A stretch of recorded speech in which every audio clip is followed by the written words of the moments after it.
नमस्कार दोस्तों, स्वागत करता हूँ आपको द जीनियस स्टडी पर। दोस्तों आपके लिए एनसीईआरटी सार संग्रह बुक का वीडियो लेकर आ रहा हूँ, जिसमें अभी चल रहा है भारतीय राज्य व्यवस्था, जिसका आज का चैप्टर रहेगा राष्ट्रपति। तो राष्ट्रपति का फर्स्ट क्वेश्चन देखते हैं। राष्ट्रपति पद की अर्हताएं अनुच्छेद 58 में दिया गया है। राष्ट्रपति की पद की अर्हताएं किस अनुच्छेद में दिया गया है? 58 में। भारत का नागरिक अर्हताएं क्या क्या है राष्ट्रपति बनने की? तो वह एक में तो भारत के नागरिक होना चाहिए, न्यूनतम 35 वर्ष की आयु होना चाहिए, लोकसभा का सदस्य निर्वाचित होने योग्य होना चाहिए, किसी लाभ के पद पर न हो, किसी लाभ के पद पर भी नहीं होना चाहिए। राष्ट्रपति बनने की क्या क्या अर्हताएं है? भारत का नागरिक होना चाहिए, न्यूनतम 35 वर्ष की आयु होना चाहिए, लोकसभा का सदस्य निर्वाचित होने योग्य होना चाहिए, किसी लाभ के पद पर न होना चाहिए। और यह बात किस अनुच्छेद में दिया गया है? तो यह अनुच्छेद 58 में दिया गया है। नेक्स्ट है, भारत में राष्ट्रपति का निर्वाचन किस प्रकार का होता है? अप्रत्यक्ष मतदान से, अनुपातिक प्रतिनिधित्व से, एकल संक्रमणीय मत पद्धति द्वारा। भारत में राष्ट्रपति का निर्वाचन किस प्रकार से होता है? अप्रत्यक्ष मतदान से, अनुपातिक प्रतिनिधित्व से, एकल संक्रमणीय मत पद्धति द्वारा होता है। नेक्स्ट क्वेश्चन है, भारत के राष्ट्रपति के चुनाव में मतदान कौन करता है? राज्यसभा, लोकसभा और राज्यों व केंद्र शासित प्रदेश की विधानसभाओं के निर्वाचित सदस्य। भारत के राष्ट्रपति के चुनाव में मतदान कौन कौन करता है? राज्यसभा, लोकसभा और राज्य व केंद्र शासित प्रदेशों की विधानसभाओं के निर्वाचित सदस्य। भारत के राष्ट्रपति उम्मीदवार के प्रस्ताव का अनुसमर्थन कम से कम कितने सदस्यों द्वारा किया जाना चाहिए? 50 निर्वाचकों द्वारा। भारत के राष्ट्रपति उम्मीदवार के प्रस्ताव का अनुसमर्थन कम से कम कितने सदस्यों द्वारा किया जाना चाहिए? 50 निर्वाचकों द्वारा। नेक्स्ट है, भारत में राष्ट्रपति का चुनाव एकल हस्तांतरणीय मत प्रणाली द्वारा किया जाता है। भारत में राष्ट्रपति का चुनाव एकल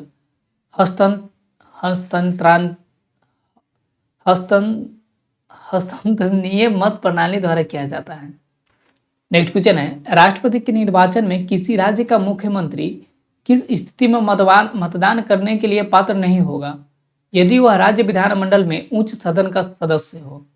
राष्ट्रपति के निर्वाचन में किसी राज्य का मुख्यमंत्री किस स्थिति में मतदान करने के लिए पात्र नहीं होगा? यदि वह राज्य विधानमंडल में उच्च सदन का सदस्य हो। कौन राष्ट्रपति के निर्वाचन मंडल का तो भाग है, परंतु वह उसके महाभियोग में भाग नहीं ले सकता है? राज्यों की विधानसभाएं। कौन राष्ट्रपति के निर्वाचक मंडल का भाग तो है, परंतु वह उसके महाभियोग में भाग नहीं लेता है? राज्यों की विधानसभाएं। नेक्स्ट क्वेश्चन है, संसद अथवा विधानसभा का कोई सदस्य राष्ट्रपति निर्वाचित हो सकता है, परंतु उस पर क्या शर्तें हैं? निर्वाचित होने के उपरांत उसे अपनी सदस्यता छोड़नी होगी। संसद अथवा विधानसभा का कोई सदस्य राष्ट्रपति निर्वाचित हो सकता है, परंतु उस पर क्या शर्तें हैं? निर्वाचित होने के उपरांत उसे अपनी सदस्यता छोड़नी होगी। नेक्स्ट क्वेश्चन है, संसद के लिए राष्ट्रपति का अभिभाषण कौन तैयार करता है? केंद्रीय मंत्रिमंडल। संसद के लिए राष्ट्रपति का अभिभाषण कौन तैयार करता है? केंद्रीय मंत्रिमंडल। राष्ट्रपति की मृत्यु, पदत्याग अथवा हटाए जाने पर पद की रिक्ति को 6 माह के समय सीमा के भीतर भरना होगा। राष्ट्रपति की मृत्यु, पदत्याग अथवा हटाए जाने पर पद की रिक्तियां को 6 माह की समय सीमा के भीतर भरना होगा। नेक्स्ट क्वेश्चन है, भारत के राष्ट्रपति चुनाव में उत्पन्न विवाद का निपटारा कौन करता है? सर्वोच्च न्यायालय। भारत के राष्ट्रपति चुनाव में उत्पन्न विवाद का निपटारा कौन करता है? सर्वोच्च न्यायालय। नेक्स्ट क्वेश्चन है, भारत के राष्ट्रपति को उसके कार्यकाल की समाप्ति से पूर्व किस प्रकार पद से हटाया जा सकता है? महाभियोग द्वारा। भारत के राष्ट्रपति को उसके कार्यकाल की समाप्ति से पूर्व किस प्रकार पद से हटाया जा सकता है? महाभियोग द्वारा। भारत के राष्ट्रपति को उसके पद से हटाने के अधिकार किसे प्राप्त है? संसद को। भारत के राष्ट्रपति को उसके पद से हटाने का अधिकार किसे प्राप्त है? संसद को। दोस्तों इस वीडियो को लाइक करके अपने दोस्तों से शेयर करें और कमेंट करके हमें बताएं ये वीडियो को कैसा लग रहा है। और हाँ दोस्तों, अगर आप इस चैनल को पहले पर विजिट कर रहे हैं तो चैनल को सब्सक्राइब भी जरूर कर दें। और अगर आप एनसीईआरटी सार संग्रह बुक का संपूर्ण वीडियो देखना चाहते हैं या एसपीडी का संपूर्ण वीडियो देखना चाहते हैं तो इसी चैनल पर प्लेलिस्ट बना हुआ है, वहाँ पर जाकर आप संपूर्ण वीडियो को देख सकते हैं। तो नेक्स्ट क्वेश्चन है, संघ की कार्यपालिका शक्ति किस अनुच्छेद के अंतर्गत राष्ट्रपति में निहित है? अनुच्छेद 53। संघ की कार्यपालिका शक्ति किस अनुच्छेद के अंतर्गत राष्ट्रपति में निहित है? अनुच्छेद 53। अनुच्छेद 61 के अंतर्गत राष्ट्रपति पर महाभियोग संसद के किस सदन द्वारा प्रारंभ किया जा सकता है? संसद के किसी भी सदन द्वारा। अनुच्छेद 61 के अंतर्गत राष्ट्रपति पर महाभियोग संसद के किस सदन द्वारा प्रारंभ किया जा सकता है? संसद के किसी भी सदन द्वारा। भारतीय संविधान का कौन सा अनुच्छेद राष्ट्रपति पद के लिए पुनः निर्वाचन की पात्रता निर्धारित करता है? अनुच्छेद 57। भारतीय संविधान का कौन सा अनुच्छेद राष्ट्रपति पद के लिए पुनः निर्वाचन की पात्रता निर्धारित करता है? अनुच्छेद 57। नेक्स्ट क्वेश्चन है, राष्ट्रपति को कोई भी विषय पुनर्विचार के लिए मंत्रिपरिषद को वापस भेजने का अधिकार किस संविधान संशोधन द्वारा प्रदान किया गया है? 44वें संशोधन द्वारा। राष्ट्रपति को कोई भी विषय पुनर्विचार के लिए मंत्रिपरिषद को वापस भेजने का अधिकार किस संविधान संशोधन द्वारा प्रदान किया गया है? 44वें संशोधन के द्वारा। भारतीय संविधान के किस अनुच्छेद के अंतर्गत राष्ट्रपति संसद के दोनों सदनों द्वारा पारित किसी विधेयक पर अपनी स्वीकृति रोक सकते हैं? अनुच्छेद 111। भारतीय संविधान के किस अनुच्छेद के अंतर्गत राष्ट्रपति संसद के दोनों सदनों द्वारा पारित किसी विधेयक पर अपनी स्वीकृति रोक सकते हैं? अनुच्छेद 111। नेक्स्ट क्वेश्चन है, किस अनुच्छेद के अंतर्गत राष्ट्रपति कुछ आकस्मिकताओं में राज्यपाल के कार्यों के निर्वहन हेतु उपबंध कर सकता है? अनुच्छेद 160। किस अनुच्छेद के अंतर्गत राष्ट्रपति कुछ आकस्मिकताओं में राज्यपाल के कार्यों के निर्वहन हेतु उपबंध कर सकता है? अनुच्छेद 160। नेक्स्ट है, राष्ट्रपति से संबंधित महत्वपूर्ण अनुच्छेद। अनुच्छेद 52 भारत का राष्ट्रपति। अनुच्छेद 52 में क्या है? भारत का राष्ट्रपति। अनुच्छेद 53 में क्या है? संघ की कार्यपालिका शक्ति। अनुच्छेद 53 में क्या है? संघ की कार्यपालिका शक्ति। अनुच्छेद 54 में क्या है? राष्ट्रपति का निर्वाचक मंडल। अनुच्छेद 54 में क्या है? राष्ट्रपति का निर्वाचक मंडल। अनुच्छेद 55 में क्या है? राष्ट्रपति के निर्वाचन की रीति। अनुच्छेद 55 में क्या है? राष्ट्रपति की निर्वाचन की रीति। नेक्स्ट है अनुच्छेद 56 राष्ट्रपति की पदावधि। अनुच्छेद 56 में क्या है? राष्ट्रपति की पदावधि। अनुच्छेद 57 में क्या है? पुनर्निर्वाचन के लिए पात्रता। अनुच्छेद 57 में क्या है? पुनर्निर्वाचन के लिए पात्रता। अनुच्छेद 58 में क्या है? राष्ट्रपति निर्वाचित होने के लिए अहर्ता है। अनुच्छेद 58 में क्या है? राष्ट्रपति निर्वाचित होने के लिए अहर्ता है। अनुच्छेद 59 में क्या है? राष्ट्रपति पद के लिए शर्तें। अनुच्छेद 59 में क्या है? राष्ट्रपति पद के लिए शर्तें। अनुच्छेद 60 में क्या है? राष्ट्रपति द्वारा शपथ या प्रतिज्ञान। अनुच्छेद 60 में क्या है? राष्ट्रपति द्वारा शपथ या प्रतिज्ञान। अनुच्छेद 61 में क्या है? राष्ट्रपति पर महाभियोग चलाने की प्रक्रिया। अनुच्छेद 61 में क्या है? राष्ट्रपति पर महाभियोग चलाने की प्रक्रिया। अनुच्छेद 62 में क्या है? राष्ट्रपति का पद रिक्त होने की स्थिति में उसे भरने के लिए निर्वाचन आयोग का समय और आकस्मिक रिक्त को भरने के लिए निर्वाचित व्यक्तियों की पदावधि। अनुच्छेद 62 में क्या है? राष्ट्रपति का पद रिक्त होने की स्थिति में उसे भरने के लिए निर्वाचन करने का समय और आकस्मिक रिक्ति को भरने के लिए निर्वाचित व्यक्तियों की पदावधि। अनुच्छेद 72 में क्या है? क्षमा आदि की और कुछ मामले में दंडादेश के निलंबन, परिहार या लघुकरण की राष्ट्रपति की शक्ति। अनुच्छेद 72 में क्या है? क्षमा आदि की और कुछ मामलों में दंडादेश के निलंबन, परिहार या लघुकरण की राष्ट्रपति की शक्ति। अनुच्छेद 73 में क्या है? संघ की कार्यपालिका शक्ति का विस्तार। अनुच्छेद 73 में क्या है? संघ की कार्यपालिका शक्ति का विस्तार। दोस्तों इस वीडियो को लाइक करके अपने दोस्तों के साथ शेयर करें और कमेंट करके हमें बताएं वीडियो को कैसा लग रहा है। और हाँ दोस्तों, अगर आप इस चैनल पर पहली बार विजिट कर रहे हैं तो चैनल को सब्सक्राइब भी जरूर कर दें। और अगर आप एनसीईआरटी सार संग्रह या एसपीडी सामान्य अध्ययन बुक का वीडियो देखना चाहते हैं तो इसी चैनल पर प्लेलिस्ट बना हुआ है, वो भी सब्जेक्ट वाइज बना हुआ है, वहाँ पे जाके आप संपूर्ण वीडियो को एक साथ देख सकते हैं, वो भी सीरियल वाइज देख सकते हैं। तो नेक्स्ट क्वेश्चन है, सर्वोच्च न्यायालय के न्यायाधीश को उसके पद से हटाने का अधिकार किससे प्राप्त है? राष्ट्रपति को। सर्वोच्च न्यायालय के न्यायाधीश को उसके पद से हटाने का अधिकार किससे प्राप्त है? राष्ट्रपति को। भारतीय संविधान का अनुच्छेद 143 राष्ट्रपति को उच्चतम न्यायालय से परामर्श करने की शक्ति प्रदान करता है। भारतीय संविधान का अनुच्छेद 143 राष्ट्रपति को उच्चतम न्यायालय से परामर्श करने की शक्ति प्रदान करता है। राष्ट्रपति लोकसभा को कब भंग कर सकता है? केंद्रीय मंत्रिमंडल की अनुशंसा पर। राष्ट्रपति लोकसभा को कब भंग कर सकता है? केंद्रीय मंत्रिमंडल की अनुशंसा पर। नेक्स्ट क्वेश्चन है, लोकसभा और राज्यसभा का संयुक्त अधिवेशन किसके द्वारा आहूत किया जाता है? राष्ट्रपति के द्वारा। लोकसभा और राज्यसभा का संयुक्त अधिवेशन किसके द्वारा आहूत किया जाता है? राष्ट्रपति के द्वारा। भारत के राष्ट्रपति ने किस एकमात्र मामले में जेबी वीटो का शक्ति का प्रयोग किया था? भारत डाक संशोधन विधेयक 1986 ईस्वी। भारत के राष्ट्रपति ने किस एकमात्र मामले में जेबी वीटो की शक्ति का प्रयोग किया था? भारत डाक संशोधन विधेयक 1986 ईस्वी में। भारत का राष्ट्रपति संसद के दोनों सदनों की चर्चा में भाग नहीं ले सकता है। भारत के राष्ट्रपति संसद के दोनों सदनों की चर्चा में भाग नहीं ले सकता है। नेक्स्ट क्वेश्चन है, किसी भौगोलिक क्षेत्र को अनुसूचित क्षेत्र घोषित करने का संवैधानिक अधिकार किससे प्राप्त है? राष्ट्रपति को। किसी भौगोलिक क्षेत्र को अनुसूचित क्षेत्र घोषित करने का संवैधानिक अधिकार किसे प्राप्त है? राष्ट्रपति को। राष्ट्रपति द्वारा नियुक्त अधिकारी है प्रधानमंत्री एवं केंद्रीय मंत्री, राज्यों के राज्यपाल, वित्त आयोग व राज्य भाषा आयोग के अध्यक्ष एवं सदस्य, उच्चतम न्यायालय और उच्च न्यायालय के न्यायाधीश, राष्ट्रपति के महान्यायवादी तथा नियंत्रक एवं महालेखा परीक्षक, संघ लोक सेवा आयोग के अध्यक्ष एवं सदस्य, मुख्य निर्वाचन आयुक्त एवं अन्य निर्वाचन आयुक्त, राष्ट्रीय मानवाधिकार आयोग के अध्यक्ष एवं सदस्य, अनुसूचित जाति अनुसूचित जनजाति आयोग के अध्यक्ष एवं सदस्य, संघ राज्य क्षेत्र के राज्यपाल अथवा प्रशासक, दिल्ली व पुदुचेरी के मुख्यमंत्री इत्यादि। वर्तमान में राष्ट्रपति का मासिक वेतन कितना है? 5 लाख रुपया। वर्तमान में राष्ट्रपति का मासिक वेतन कितना है? 5 लाख रुपया। नेक्स्ट क्वेश्चन है, यदि भारत के राष्ट्रपति का पद रिक्त हो जाए और कोई उपराष्ट्रपति भी न हो तब कार्यवाहक राष्ट्रपति कौन होगा?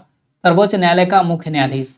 यदि भारत के राष्ट्रपति का पद रिक्त हो जाए और कोई उपराष्ट्रपति भी न हो तब कार्यवाहक राष्ट्रपति कौन होगा? सर्वोच्च न्यायालय का मुख्य न्यायाधीश। वह राष्ट्र का प्रतिनिधित्व करता है परंतु राष्ट्र का नेतृत्व नहीं करता है, यह उक्ति किस पर लागू होती है? भारत के राष्ट्रपति पर। वह राष्ट्र का प्रतिनिधित्व करता है परंतु राष्ट्र का नेतृत्व नहीं करता है, यह उक्ति किस पर लागू होता है? भारत के राष्ट्रपति पर। नेक्स्ट क्वेश्चन है, भारत के राष्ट्रपतियों में से कौन बिहार का राज्यपाल रह चुका था? डॉक्टर जाकिर हुसैन और श्री रामनाथ कोविंद। भारत के राष्ट्रपतियों में कौन बिहार का राज्यपाल रह चुका था? डॉक्टर जाकिर हुसैन और श्री रामनाथ कोविंद।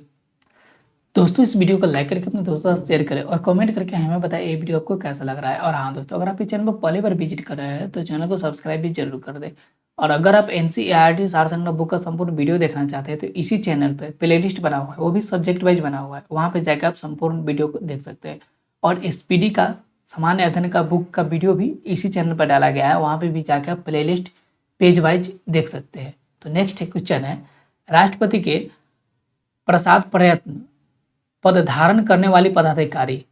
राष्ट्रपति के प्रसाद प्रयत्न पद धारण करने वाले अधिकारी अर्थात राष्ट्रपति जब चाहे तब उसको हटा सकता है। 1 में संघ के मंत्री, 1 में संघ की मंत्री, 2 में राज्यों के राज्यपाल, 2 में राज्यों के राज्यपाल, 3 में भारत का महान्यायवादी, 3 में भारत के महान्यायवादी। नेक्स्ट क्वेश्चन है, एक विधेयक जो संसद में प्रस्तुत किया जाता है वह किस प्रक्रिया के बाद अधिनियम बन जाता है? राष्ट्रपति के हस्ताक्षर के बाद। एक विधेयक जो संसद में प्रस्तुत किया जाता है वह किस प्रक्रिया के द्वारा अधिनियम बन जाता है? राष्ट्रपति के हस्ताक्षर के बाद। नेक्स्ट क्वेश्चन है, जब कोई विधेयक संसद के दोनों सदनों द्वारा पारित कर दिया जाएगा तो राष्ट्रपति को उस विधेयक पर अपनी अनुमति रोकने का अधिकार प्राप्त है। जब कोई विधेयक संसद के दोनों सदनों द्वारा पारित कर दिया जाए तो राष्ट्रपति को उस विधेयक पर अपनी अनुमति रोकने का अधिकार प्राप्त है। निर्विरोध रूप से चुने गए भारत के प्रथम राष्ट्रपति कौन थे? नीलम संजीव रेड्डी। निर्विरोध रूप से चुने गए भारत के प्रथम राष्ट्रपति कौन थे? नीलम संजीव रेड्डी। भारत के राष्ट्रपतियों में से किसका संबंध ट्रेड यूनियन आंदोलन से रहा है? वराह वेंकट गिरी। भारत के राष्ट्रपतियों में से किसका संबंध ट्रेड यूनियन आंदोलन से रहा है? वराह वेंकट गिरी। नेक्स्ट क्वेश्चन है, भारतीय संविधान भारत के राष्ट्रपति को राज्यों के मुख्यमंत्री की नियुक्ति का अधिकार नहीं देता है। भारतीय संविधान भारत के राष्ट्रपति को राज्यों के मुख्यमंत्री की नियुक्ति का अधिकार नहीं देता है। राष्ट्रपति का कार्यकाल कितना होता है? पद ग्रहण के दिन से 5 वर्ष तक। राष्ट्रपति का कार्यकाल कितना होता है? पद ग्रहण के दिन से 5 वर्ष तक। भारत के किस राष्ट्रपति को मिसाइल मैन की संज्ञा दी जाती है? Doctor APJ Abdul Kalam. भारत के किस राष्ट्रपति को मिसाइल मैन की संज्ञा दी जाती है? Doctor APJ Abdul Kalam. Next question है, भारत के मुख्य न्यायाधीशों में से किसने राष्ट्रपति के रूप में कार्य किया था? Justice M Hidayatullah. भारत के मुख्य न्यायाधीशों में से किसने राष्ट्रपति के रूप में कार्य किया था? Justice M Hidayatullah. धन विधेयक को पुनर्विचार हेतु लौटाने का संवैधानिक विशेषाधिकार राष्ट्रपति के पास नहीं है। धन विधेयक को पुनर्विचार हेतु लौटाने का संवैधानिक विशेषाधिकार राष्ट्रपति के पास नहीं है। श्री रामनाथ कोविंद का भारतीय गणतंत्र के राष्ट्रपति के रूप में कौन सा क्रम है? 14वां। श्री रामनाथ कोविंद का भारतीय गणतंत्र को राष्ट्रपति के रूप में कौन सा क्रम है? 14वां। वित्त आयोग की नियुक्ति कौन करता है? राष्ट्रपति। वित्त आयोग की नियुक्ति कौन करता है? राष्ट्रपति। नेक्स्ट क्वेश्चन है, राष्ट्रपति के रूप में डॉक्टर राजेंद्र प्रसाद ने सबसे लंबी अवधि 1950 से 1962 तक एवं डॉक्टर जाकिर हुसैन ने कार्यकारी राष्ट्रपति छोड़कर सबसे कम अवधि 1 वर्ष 11 दिन तक कार्य किया था। राष्ट्रपति के रूप में सबसे लंबा कार्यकाल किसका रहा? राजेंद्र प्रसाद का रहा, जो कि सबसे लंबी था 1950 से 1962 तक। एवं सबसे छोटा किसका था? जाकिर हुसैन का था, जो कि 1 वर्ष 11 दिन तक था, कार्यकारी राष्ट्रपति को छोड़कर था। नेक्स्ट है राष्ट्रपति द्वारा क्षमादान की स्थितियां। 1 में जब दंड सेना न्यायालय द्वारा दिया गया हो, जब दंड सेना न्यायालय द्वारा दिया गया हो। 2 में जब दंड संघीय विषय से संबंधित विधि के विरुद्ध अपराध के लिए दिया गया हो। 2 में जब दंड संघीय विषय के संबंधित विधि के विरुद्ध अपराध के लिए दिया गया हो। नेक्स्ट क्वेश्चन है राष्ट्रपति को मृत्यु दंड के मामले में क्षमा दान करने की शक्ति प्राप्त है, किंतु राज्यपाल के पास यह शक्ति नहीं है। राष्ट्रपति को मृत्यु दंड के मामले में क्षमा दान करने की शक्ति प्राप्त है, किंतु राज्यपाल के पास यह शक्ति नहीं है। जब दंडादेश मृत्यु दंड हो, राष्ट्रपति को क्षमा दान करने की कौन कौन सी स्थिति है? जब दंड सेना न्यायालय द्वारा दिया गया हो, जब दंड संघीय विषय से संबंधित विधि के विरुद्ध अपराध के लिए दिया गया हो, जब दंडादेश मृत्यु दंड हो। लास्ट क्वेश्चन है इस चैप्टर, जो कि राष्ट्रपति चैप्टर का लास्ट क्वेश्चन है। राष्ट्रपति के विरुद्ध महाभियोग संसद द्वारा चलाई जाने वाली एक अर्ध न्यायिक प्रक्रिया है। राष्ट्रपति के विरुद्ध महाभियोग संसद द्वारा चलाई जाने वाली एक अर्ध न्यायिक प्रक्रिया है। दोस्तों, इस प्रकार से राष्ट्रपति चैप्टर अपना समाप्त होता है। इस वीडियो को लाइक करके अपने दोस्तों से शेयर करें और कमेंट करके हमें बताएं ये वीडियो आपको कैसा लग रहा है। और हाँ दोस्तों, अगर आप इस चैनल पर पहली बार विजिट कर रहे हैं तो चैनल को सब्सक्राइब भी जरूर कर दें। अगर आप एनसीईआरटी सारसागमन बुक का संपूर्ण वीडियो देखना चाहते हैं तो इसी चैनल पर प्लेलिस्ट बना हुआ है, जो कि सब्जेक्ट वाइज बना हुआ है। वहां पे जाके आप संपूर्ण वीडियो को एक साथ देख सकते हैं। और हाँ दोस्तों, अगर आप स्पीडी सामान्य अध्ययन बुक का भी वीडियो देखना चाहते हैं तो इसी चैनल पे page wise playlist, page wise video डाला गया है, जो कि प्लेलिस्ट में डाला गया है, उसको भी जरूर देखें। तो मिलते हैं दोस्तों नेक्स्ट वीडियो में, तब तक के लिए थैंक यू, धन्यवाद। जो कि अपना रहेगा नेक्स्ट वीडियो उपराष्ट्रपति। तब तक के लिए थैंक यू दोस्तों, मिलेंगे उपराष्ट्रपति चैप्टर में।